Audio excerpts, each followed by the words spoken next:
Good evening, everyone. I'm Brad Bird. And I'm Shelley Kirk. A man originally thought drowned in the Ohio River after crashing a stolen truck on the banks is tonight behind bars in a Kentucky jail. And he's facing a long list of charges that started here in the tri-state. Eyewitness News' Brandon Bartlett explains. Brad, Shelley, we told you about a wild chase in September that ended in that crash in the Ohio River. At the time, it was thought that the suspect drowned.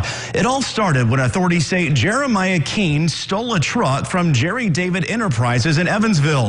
Authorities say Keene drove that truck through a fence before crashing into a vehicle at Burdett Park.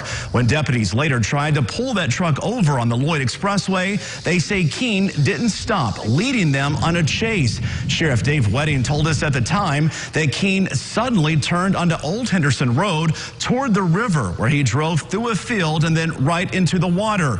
Rescue teams used drones and sonar to try to locate him, but they never did.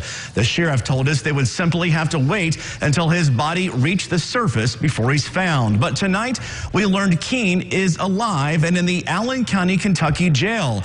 He was arrested in Scottsville, Kentucky on drug charges just days after the incident here.